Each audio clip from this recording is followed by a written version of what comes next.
Hey guys, what can you expect when you arrive in Hong Kong? Whether, for example, you are a visitor team supporting your own country team, for example, Singapore playing away to Hong Kong, or you're just here for the holiday.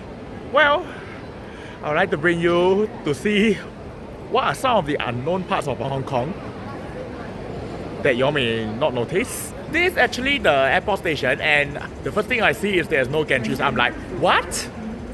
Well, nevertheless, let's say for example, if you buy an Octopus card, there is no need to tap in the gantries because there's not even a single gantry over here. What you can do is you can actually take a train right behind, and actually once you arrive at the destination station, that you can actually tap the card. Well, you can even board a train even you never buy a ticket. You just need to go and purchase a ticket at the destination station. Cool to know.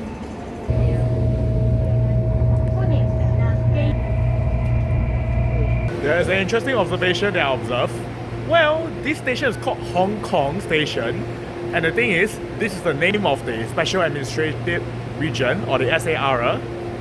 Well, have you ever encountered metro stations which are named just right after a country's name? For example, is there such a thing as Singapore Station in Singapore, or maybe Malaysia Station in Malaysia? Well, if you know of any of such cases, do let me know in the comments below. This is Nam Chau Station, an interchange station between the brown line right behind me and also the orange line, I think the Tong Chong line. Well, if you think that this station is actually underground, well, you're mistaken. Because if you actually observe the opposite track, bound for Tong Chong, you can actually see the daylight outside. And in fact, it's actually on the ground floor. So, the cover on top of me is just an illusion that actually you may think that this station is underground, actually it's on the ground floor, just as it's been covered. Well, I got to quickly board the train right now. This station is one of our critical stations. It has something related to the newly opened Kai Tak Sports Stadium in Hong Kong. There's one strange thing that I observed about this station. Well, most of the time the Hong Kong rail system gives drive on the left-hand drive. At this station, somehow the trains, they function on the right-hand drive. So you can see that the direction to Lok Ma Chau is actually going this way, while it's supposed to be the other way to the Tuen Men. And over at the other side of the platform, it's supposed to be this way to the Lok Ma Chau, and yet it's this way to the Tuen Men station. Strange phenomenon here, but in fact it's on the Tuen Men line from this station all the way to the Lok Ma Chau station because of the design of the tracks that they constructed lastly. Guys, this place seems to be very noisy. You know why? Because lots of construction sites. You can also see that there are the new flats which are just being built over here. You can also see a lot of construction barriers over there. And we are near the vicinity of the Kai Tak Sports Park. Well, that's about a 5-minute walk from the Somontoy MTR Secrets. So very excited to see how the new Kai Tak Stadium is like.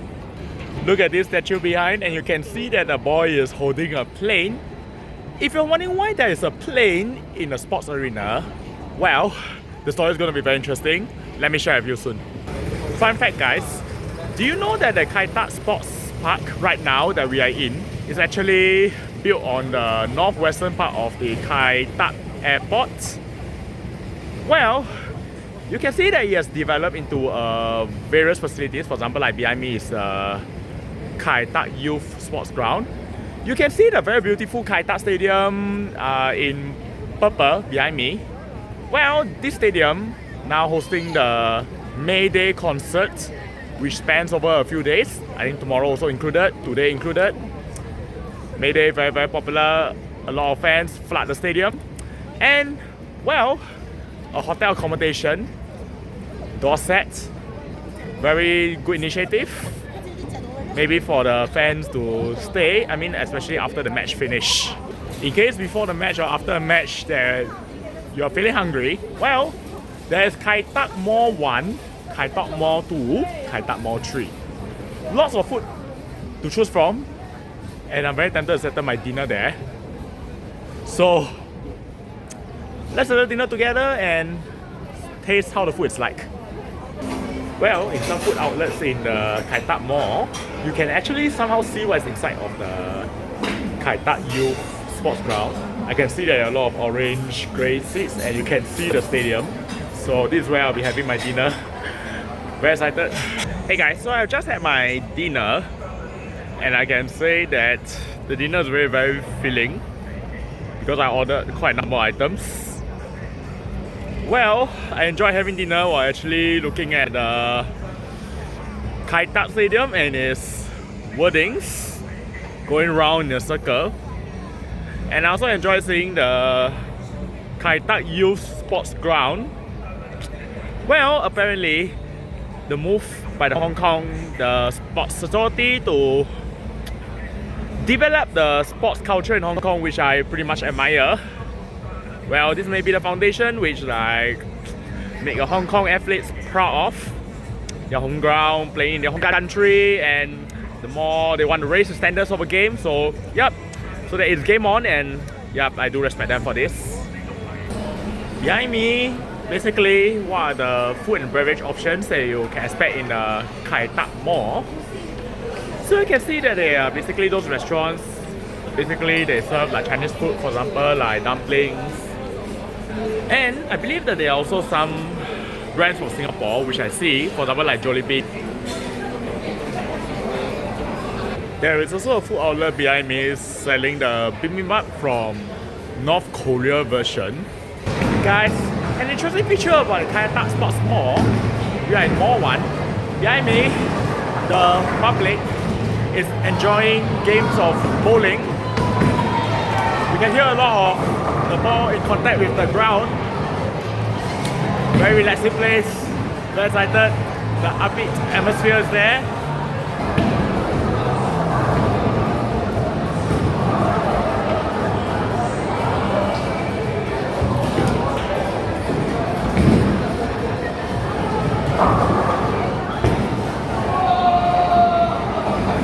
Just now there's a player, if I'm not wrong, in lane 17, almost hit a strike. A strike meaning to say that once the ball is being rolled out, all the 10 pins drop. But in this case, all but one pin drop. So well, just missed by a little bit. There's even a Bee Cheng Hiang here, which is actually come from Singapore. Before I leave Kai Tak, if you look behind me, well, I guess behind me is basically the old tarmac, the road for the old Kai Tak airport. So maybe behind me, if that's really true, then it will leave behind some good history right at the vicinity, right next to the Kai Tak MTR station. Guys, we have teleported ourselves from Kai Tak all the way to Mong Kok Stadium. What's the significant point about the Mong Kok Stadium is that it's traditionally Hong Kong hosts the international matches against the international opponents. Most recently, international friendly against Macau, in which they Hong Kong win 2-0 against Macau. Well, I have to highlight the surrounding areas. You can see that there are a lot of flowers behind. Well, that's the reason why the address, they say that it's actually something relating to the flower street, flower market. And just nice, the sale of flowers should be a lot given that the Mother's Day is around the corner. This street behind me has a historical significance. Well, what is this boundary actually referring to? Well, you have to go all the way back to the 19th century when the UK came and colonized Hong Kong. And actually, on my left is the north. Northern part of this street still remains as part of Qing Dynasty, and the southern part of the street to my right is ceded by the Qing Dynasty to the United Kingdom or UK. That happened, if I'm not wrong, around 1830 something. Okay, but 30 years later, or maybe some point of time later, eventually the whole of Kowloon being ceded to the United Kingdom, so rendering this boundary street not as relevant as before.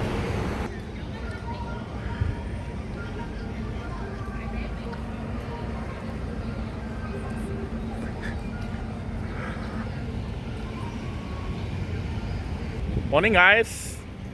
Well, if you actually see the hotel behind me and you look at the surrounding areas, well, this is not a typical place where the Hong Kong set the hotels. Well, in fact the hotel is actually located in a neighborhood called Sheung Shui. This place is actually very unique, as I believe that it is very near to the Hong Kong-Shenzhen border and also very near to the Hong Kong Wetlands Park. But for today, let's explore Hong Kong Stadium. I'm seeing an interesting game of soccer right in front of me. Well, that being said, in what is a place that's full of hills and full of high-rise buildings, well, in front of me, this structure, Hong Kong Stadium. Guys, right now at the Hong Kong Stadium, this stadium is significant in a sense that it actually hosted high-profile international matches. For example, the Hong Kong World Cup Qualifiers against Turkmenistan and Iran. Well, Hong Kong 11, the best 11, likely going to host Manchester United in a friendly over here, 30 May 2025. This has a stadium capacity of 40,000 people, a big stadium. Well, following the opening of the Kai Tak Stadium, this may well be the backup stadium in case Kai Tak Stadium not available. In the vicinity of the stadium, you can see the Indian Recreation Club behind me, where you can see people enjoying the game of tennis. Not hard to see that this place is located on a very hilly area. You need to have a lot of stamina, but it's actually doable. But don't worry, if you find it very hard to climb a hill or go down, well, there are taxis. There are also bus stops behind me. Bus services to go down to the nearest MTR station like Causeway Bay, Wan Chai, etc. This station is a very unique station. You look at the surroundings and you may think that it's actually an underground station. Well, I'm going to prove you wrong. This is in fact not underground, it's elevated. So actually we are on the upper level platforms with the trains bound for Po Lam and also one per, 2 lines different. Then at the lower level platform, which is actually on the ground level but it's covered, is actually trains bound for Teo Keng Link and also the North Point. Well, very interesting station. Let's explore the exterior especially. Well, this is proof. Right now on the concourse, which is just directly above the upper platform level, you can see the very beautiful scenery outside of the harbour. Well, I want to see how the exterior is like once I exit the station. Guys, showing to you all what's the exterior of the Yau Tong station. Well, if you actually see in front of me, you can actually see the MRT exit over here, MTR exit in front of me. Well, I'm actually just outside the Yau Tong station. Okay, so you can see on my left, these are in fact the MRT tracks, and I can tell you, this platform, the one on the upper one, is going to the Po Lam, the one that's closest to me, and the one at the bottom, the lower level, is actually going to the North Point. I imagine that instead of concrete, they go and put some glass panel, like allowing those people in the MTR to actually see the outside scenery. Wow, this must be a very cool thing to do, because especially those who board a train towards the North Point can see the ground level, the road, which is over here. Then those above can also see the elevated part, and the best thing is can see the harbour view. So, well, placing a glass panel I think will actually be better. Guys, look at what many people behind are doing. Well, you can see that this is a very popular housing estate called the Choi Hung Estate. Many people are taking photos because the colour of the flats resemble a rainbow. Well, this is also one of the places that I like to come, because especially for sporty people, you can see that there's a basketball court, again having the rainbow colours behind. Definitely this is a good place to work out a sweat and also take beautiful photos over here. Must come when you go to Hong Kong. Look at this, there's even a drone. Guys, the area I'm in right now, Sheung Shui, you can also see the traditional shop houses Traditional shophouses everywhere, combined with the residential areas, tall buildings, and behind me, shopping malls. You can also hear that there are a lot of promotions via the loudspeakers. That's pretty much cracking up an atmosphere over here. Behind me, basically a local market. You can see that the groceries, for example, like the vegetables, the eggs, they are sold at pretty much affordable prices, much more reasonable price for the residents here. So just we're going to walk you through to along this lane of the market. Okay, so you can see for yourself what are the kinds of groceries that they sell. Fresh produce. Until now, they are still selling poultry at this hour in the evening. There are also dry goods on my right and clothing ahead. I'm right now in the Sheung Shui market. So how is the layout design is that behind me that they are selling the dried goods. And you can see that above the next floor up is actually the food court, and one floor below is actually they sell the fresh produce like a wet market. So follow me. So this is how the food court actually looks like. But I believe most of the stores they are closed for a day, because I think that when it comes to the morning that the place will be more vibrant. So I believe they also mainly sell the Chinese food over here at affordable prices, maybe about 20 something to 30 something Hong Kong dollars, converted to Sing dollars maybe about 5 Sing dollars around there. I have to highlight that the set meals behind, they actually sell at 45 Hong Kong dollars. So when converted to Sing dollars is about $7.50 Sing dollars. Well, this is pretty much comparable to the price in Singapore. It is also pretty common to see cha chan ting in Hong Kong. So basically it just means the tea restaurant when literally translated to English. Meanwhile, at the market level, you can also see the live seafood like fish are being sold. You can also see the meat being sold also by the butchers.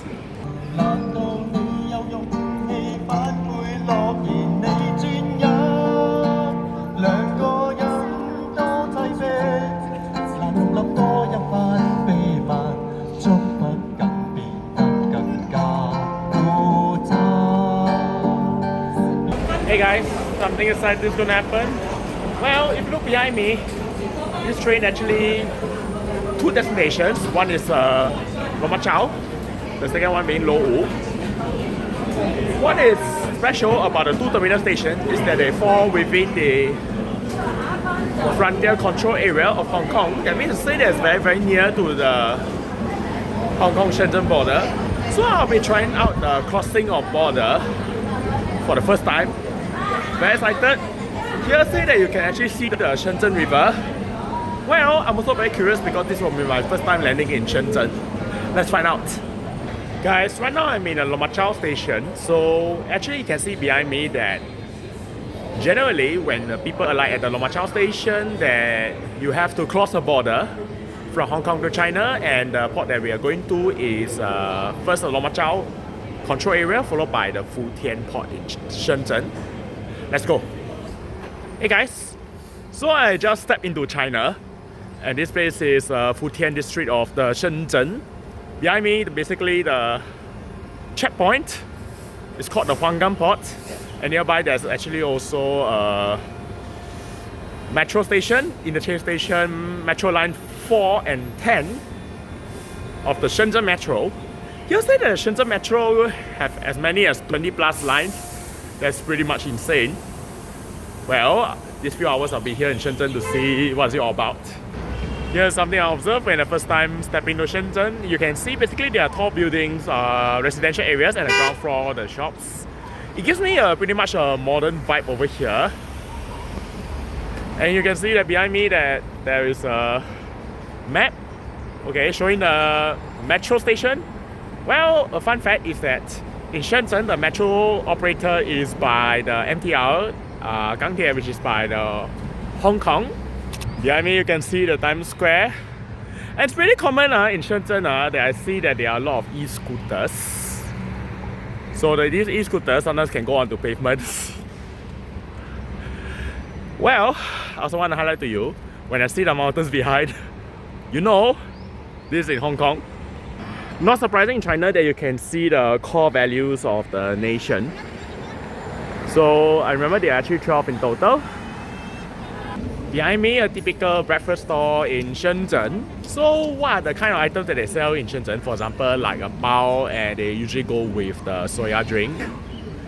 Well, the prices can range from 2.5 renminbi to 3 renminbi, which I think is pretty much affordable.